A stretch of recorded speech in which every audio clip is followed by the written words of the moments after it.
Welcome to Stories from the Shadows, haunted tales from the golden age of ghost stories and supernatural fiction. I'm Mardell, and this week's story is The Crown Derby Plate by Marjorie Bowen. Martha Pym said that she had never seen a ghost, and that she would very much like to do so, particularly at Christmas, for you can laugh as you like. That is the correct time to see a ghost. I don't suppose you ever will, replied her cousin Mabel comfortably, while her cousin Clara shuddered and said that she hoped they would change the subject, for she disliked even to think of such things. The three elderly, cheerful women sat round a big fire, cozy and content after a day of pleasant activities. Martha was the guest of the other two, who owned the handsome, convenient country house. She always came to spend her Christmas with the Wintons and found the leisurely country life delightful after the bustling round of London, for Martha managed an antique shop of the better sort and worked extremely hard. She was, however, still full of zest for work or pleasure, though 60 years old, and looked backwards and forwards to a succession of delightful days. The other two, Mabel and Clara, led quieter but none the less agreeable lives. They had more money and fewer interests, but nevertheless enjoyed themselves very well. "Talking of ghosts," said Mabel, "I wonder how that old woman at Hartley's is getting on, for Hartley's, you know, is supposed to be haunted." "Yes, I know," smiled Miss Pym, "but all the years that we have known of the place, we've never heard anything definite, have we?" "No," put in Clara, "but there is that persistent rumor that the house is uncanny, and for myself, nothing would induce me to live there." "It is certainly very lonely and dreary down there on the marshes," conceded Mabel, "but as for the ghost, you never hear what it is supposed to be, even." "Who has taken it?" asked Miss Pym, remembering Hartley's as a very desolate indeed and long shut up.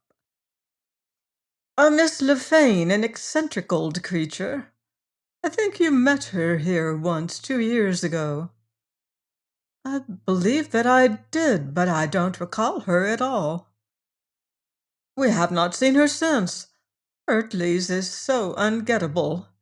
And she didn't seem to want visitors. She collects china, Martha, so really you ought to go and see her and talk shop." With the word China, some curious associations came into the mind of Martha Pym. She was silent while she strove to put them together, and after a second or two, they all fitted together into a very clear picture. She remembered that 30 years ago, yes, it must be 30 years ago, when as a young woman she had put all her capital into the antique business and had been staying with her cousins, her aunt had then been alive, that she had driven across the marsh to Hartley's, where there was an auction sale. All the details of this she had completely forgotten, but she could recall quite clearly purchasing a set of gorgeous china, which was still one of her proud delights, a perfect set of Crown Derby, save that one plate was missing. "How odd," she remarked, "that this Miss Lefane should collect china too, for it was at Hartley's that I purchased my dear old Derby service. I've never been able to match that plate." "A plate was missing? I seem to remember," said Clara. "Didn't they say it must be in the house somewhere and that it should be looked for?" "I believe they did, but of course I never heard any more, and that missing plate has annoyed me ever since." "Who had Hartley's?" An old connoisseur, Sir James Sewell. I believe he was some relation to this Miss Lefane, but I don't know. I wonder if she has found the plate, mused Miss Pym. I expect she has turned out and ransacked the whole place. Why not trot over and ask? Suggested Mabel. It's not much use to her if she has found it one odd plate. Don't be silly, said Clara. Fancy going over the marshes this weather to ask about a plate missed all those years ago. I'm sure Martha would never think of it. But Martha did think of it. She was rather fascinated by the idea. How queer and pleasant it would be if, after all these years, nearly a lifetime, she should find the Crown Derby plate, the loss of which had always irked her. And this hope did not seem so altogether fantastical. It was quite likely that old Miss Lefane, poking about in the ancient house, had found the missing piece. And of course, if she had, being a fellow collector, she would be quite willing to part with it to complete the set. Her cousin endeavored to dissuade her. Miss Lefane, she declared, was a recluse, an odd creature who might greatly resent such a visit and such a request. Well, if she does, I can but come away again, smiled Miss Pym. I suppose she can't bite my head off, and I rather like meeting these curious types. We've got a love for old china in common, anyhow. It seems so silly to think of it, after all these years. A plate. A Crown Derby plate, corrected Miss Pym. It is certainly strange that I didn't think of it before, but now that I have got it into my head, I can't get it out. Besides, she added hopefully, I might see the ghost. So full, however, were the days, with pleasant local engagements, that Miss Pym had no immediate chance of putting her scheme into practice. But she did not relinquish it, and she asked several different people what they knew about Hartley's and Miss Lefane. And no one knew anything save that the house was supposed to be haunted and the owner cracky. Is there a story? Asked Miss Pym, who associated ghosts with neat tales into which they fitted as exactly as nuts into shells. But she was always told, "Oh, no, there isn't a story. No one knows anything about the place. Don't know how the idea got about. Old Sewell was half crazy, I believe. He was buried in the garden, and that gives a house a nasty name." Very unpleasant, said Martha Pym, undisturbed. This ghost seemed too elusive for her to track down. She would have to be content if she could recover the Crown Derby plate. For that at least she was determined to make a try, and also to satisfy that faint tingling of curiosity roused in her by this talk about Hartley's, and the remembrance of that day so long ago when she had gone to the auction sale at the lonely old house. So the first free afternoon, while Mabel and Clara were comfortably taking their afternoon repose, Martha Pym, who was of a more lively habit, got out her little governess cart and dashed away across the Essex flats.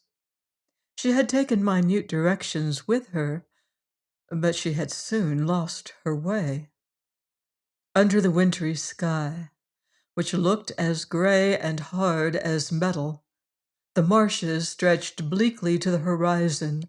The olive-brown broken reeds were harshest scars on the saffron-tinted bogs, where the sluggish waters that rose so high in winter were filmed over with the first stillness of a frost.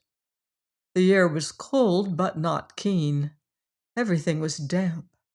Faintest of mist blurred the black outlines of trees that rose stark from the ridges above the stagnant dikes. The flooded fields were haunted by black birds and white birds, gulls and crows, whining above the long ditch grass and wintry wastes. Miss Pym stopped the little horse and surveyed this spectral scene which had a certain relish about it, to one sure to return to a homely village, a cheerful house, and good company. A withered and bleached old man in color like the dun landscape came along the road between the sparse alders. Miss Pym, buttoning up her coat, asked the way to Hartley as he passed her, and he told her straight on, and she proceeded straight indeed across the road that went with undeviating length across the marshes. Of course, thought Miss Pym, if you live in a place like this, you're bound to invent ghosts. The house sprang up suddenly on a knoll, ringed with rotting trees, encompassed by an old brick wall that the perpetual damp had overrun with lichen, blue, green, white colors of decay. Hartley's, no doubt, there was no other residence of human being in sight in all the wide expanse. Besides, she could remember it surely after all this time. The sharp rising out of the marsh, the colony of tall trees. But then fields and trees had been green and bright. There had been no water on the flats. It had been summertime. She certainly, thought Miss Pym, must be crazy to live here, and I rather doubt if I shall get my plate. She fastened up the good little horse by the garden gate, which stood negligently ajar, and entered. The garden itself was so neglected that it was quite surprising to see a trim appearance in the house, curtains at the window, and a polish on the brass door knocker, which must have been recently rubbed there, considering the taint in the sea damp, which rusted and rotted everything. It was a square-built, substantial house, with nothing wrong with it but the situation, Miss Pym decided, though it was not very attractive, being built of that drab, plastered stone so popular 100 years ago, with flat windows and door, while one side was gloomily shaded by a large evergreen tree of the cypress variety, which gave a blackish tinge to that portion of the garden. There was no pretense at flower beds nor any manner of cultivation in this garden, where a few rank weeds and straggling bushes matted together above the dead grass. On the enclosing wall, which appeared to have been built high as a protection against the ceaseless winds that swung along the flats, were the remains of fruit trees, their crucified branches rotting under the great nails that held them up, looking like the skeletons of those who had died in torment. Miss Pym took in these noxious details. As she knocked firmly at the door, they did not depress her. She merely felt extremely sorry for anyone who could live in such a place. She noticed at the far end of the garden, in the corner of the wall, a headstone showing above the sodden, colorless grass, and remembered what she had been told about the old antiquary being buried there in the grounds of Hartley's. As the knock had no effect, she stepped back and looked at the house. It was certainly inhabited, with those neat windows, white curtains, and drab blinds, all pulled to precisely the same level. And when she brought her glance back to the door, she saw that it had been opened, and that someone, considerably obscured by the darkness of the passage, was looking at her intently. "Good afternoon," said Miss Pym cheerfully. "I just thought that I would call to see Miss Lefane. It is Miss Lefane, isn't it?" "It's my house," was the querulous reply. Martha Pym had hardly expected to find any servants here, though the old lady must, she thought, work pretty hard to keep the house so clean and tidy as it appeared to be. "Of course," she replied. "May I come in? I'm Martha Pym, staying with the Wintons. I met you there." "Do come in," was the faint reply. "I get so few people to visit me. I'm really very lonely." "I don't wonder," thought Miss Pym, but she had resolved to take no notice of any eccentricity on the part of her hostess. and so she entered the house with her usual agreeable candor and courtesy. The passage was badly lit, but she was able to get a fair idea of Miss Lefane. Her first impression was that this poor creature was most dreadfully old, older than any human being had the right to be. Why, she felt young in comparison. So faded, feeble, and pallid was Miss Lefane. She was also monstrously fat.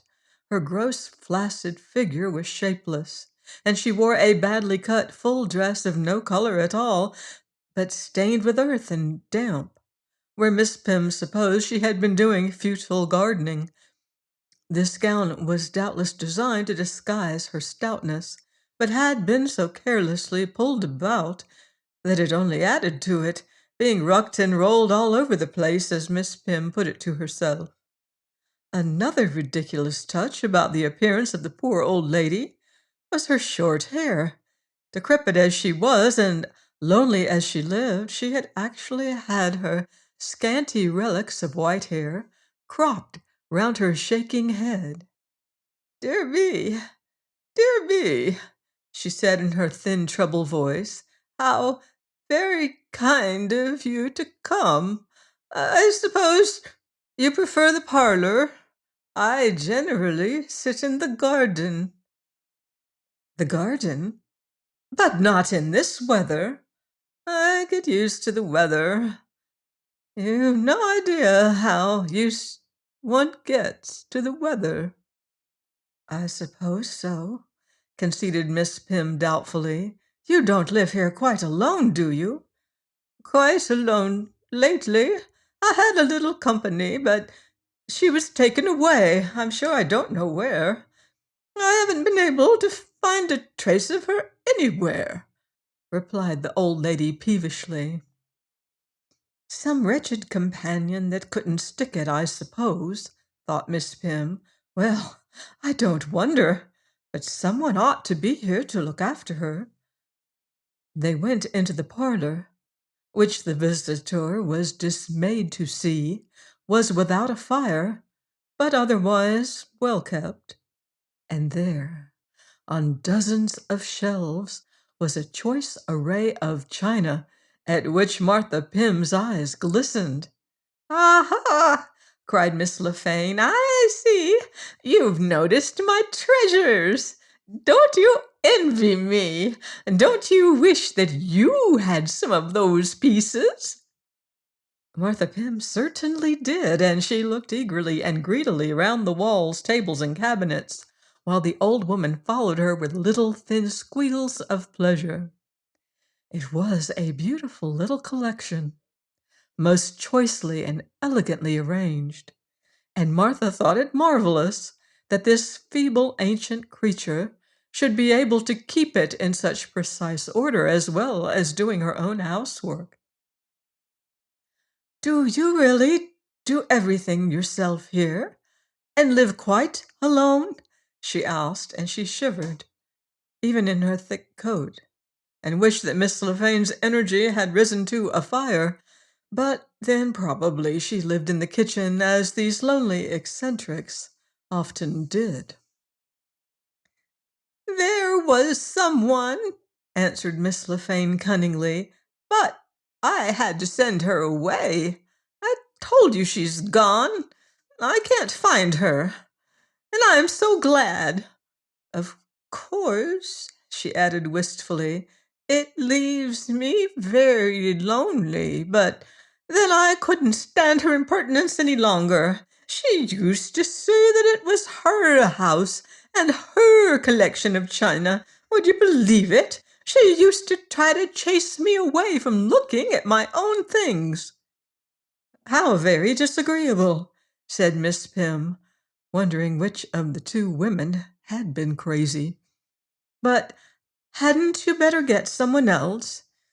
"Oh, no," was the jealous answer. "I would rather be alone with my things. I daren't leave the house for fear someone takes them away. There was a dreadful time once when an auction sale was held here." "Were you here then?" asked Miss Pym, but indeed she looked old enough to have been anywhere. Yes, of course, Miss Lefane replied rather peevishly, and Miss Pym decided that she must be a relation of old Sir James Sewell. Clara and Mabel had been very foggy about it all. I was very busy hiding all the china, but one set they got. A Crown Derby tea service. With one plate missing, cried Martha Pym. I bought it, and do you know, I was wondering if you'd found it. I hid it, piped Miss Lefane.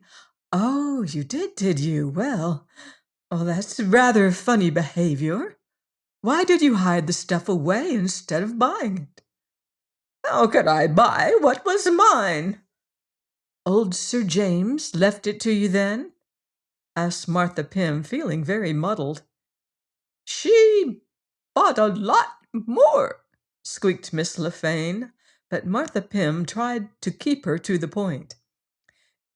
If you've got the plate, she insisted, you might let me have it. I'll pay quite handsomely. It would be so pleasant to have it after all these years. Money is of no use to me, said Miss Lefane mournfully. Not a bit of use. I can't leave the house or the garden. Well, you have to live, I suppose, replied Martha Pym cheerfully. And do you know, I'm afraid you are getting rather morbid and dull living here all alone. You really ought to have a fire. Why, it's just on Christmas and very damp. I haven't felt the cold for a long time, replied the other. She seated herself with a sigh on one of the horsehair chairs, and Miss Pym noticed with a start that her feet were covered only by a pair of white stockings.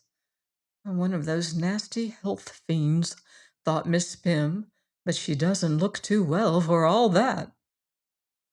So, you don't think that you could let me have the plate? She asked briskly, walking up and down, for the dark, neat, clean parlor was very cold indeed, and she thought that she couldn't stand this much longer, as there seemed to be no sign of tea or anything pleasant and comfortable. She had really better go. I might let you have it, sighed Miss Lefane, since you've been so kind as to pay me a visit. After all, one plate isn't much use, is it? Of course not. I wonder you troubled to hide it. Oh, I couldn't bear, wailed the other, to see the things going out of the house.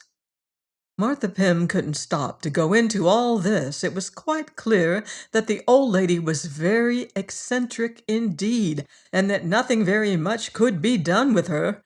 No wonder that she had dropped out of everything, and that no one ever saw her or knew anything about her, though Miss Pym felt that some effort ought really to be made to save her from herself. Wouldn't you like a run in my little governess cart? She suggested.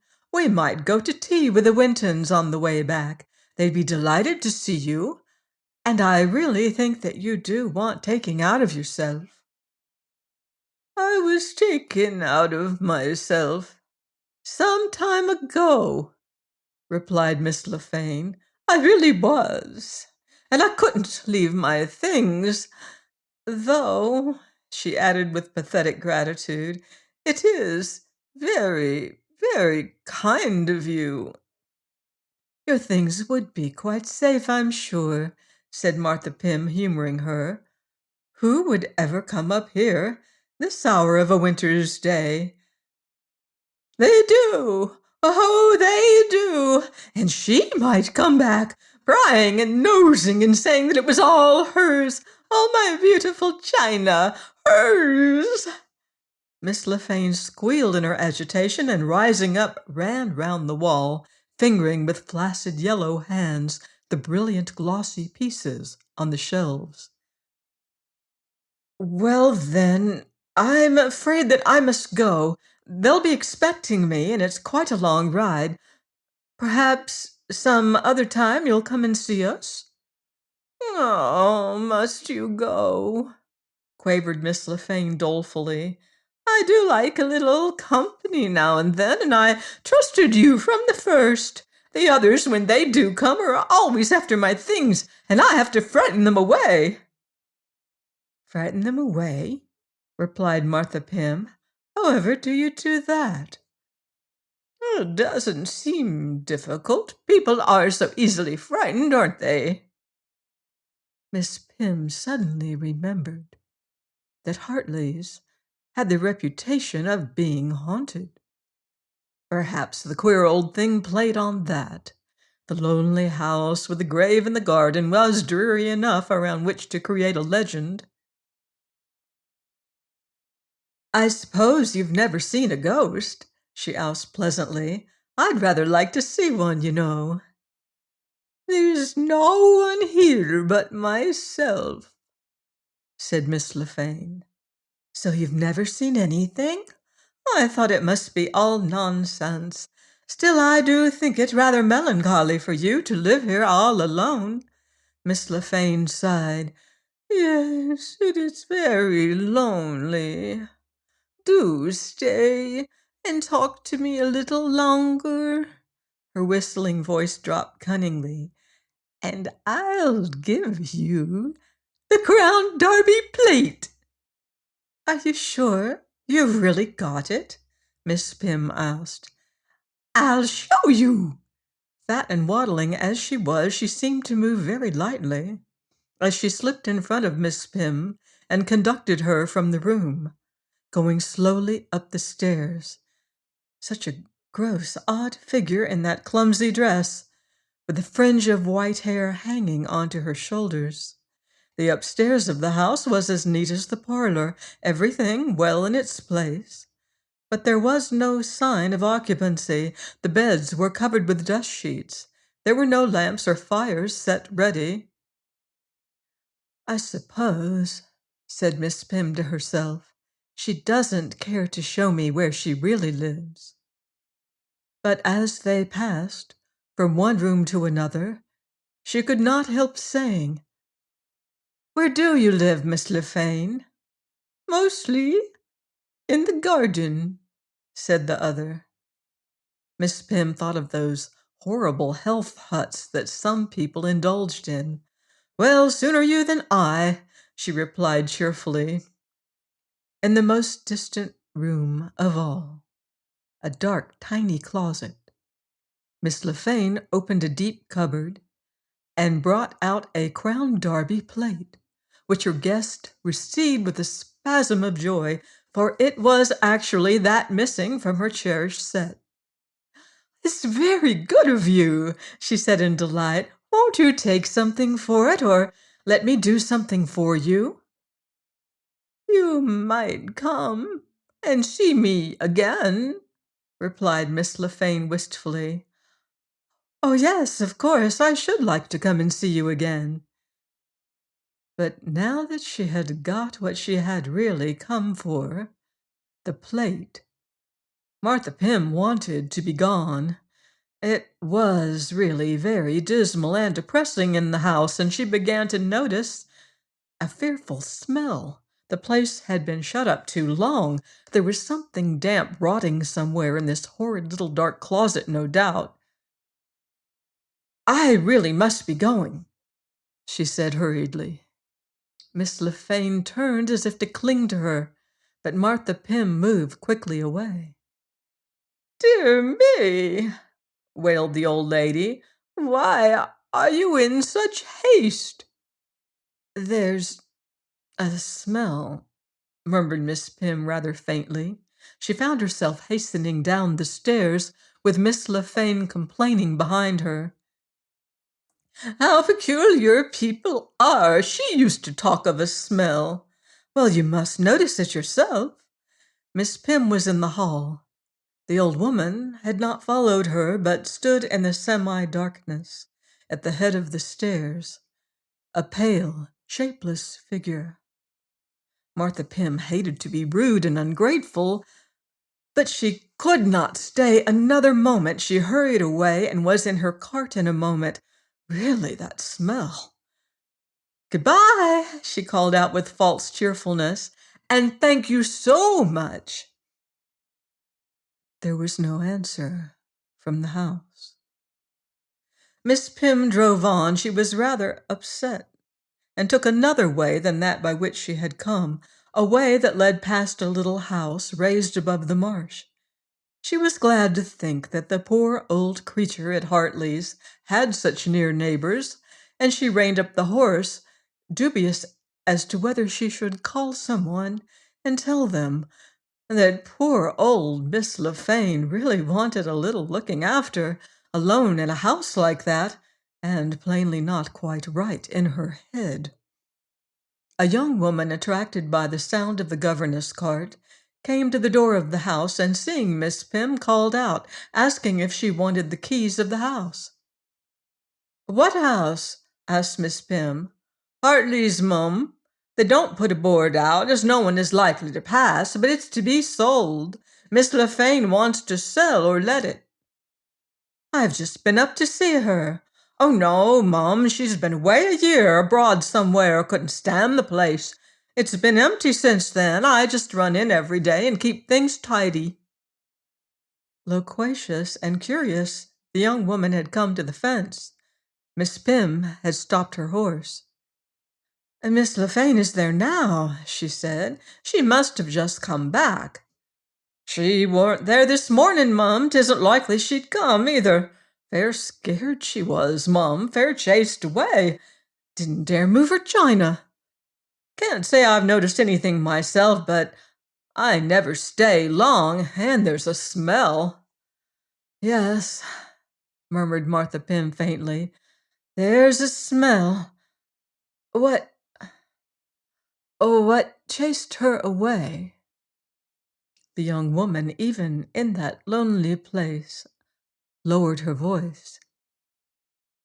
"Well, as you aren't thinking of taking the place, she got an idea in her head that old Sir James, well, he couldn't bear to leave Hartley's, mum. He's buried in the garden, and she thought he was after her, chasing round them bits of china." "Oh!" cried Miss Pym.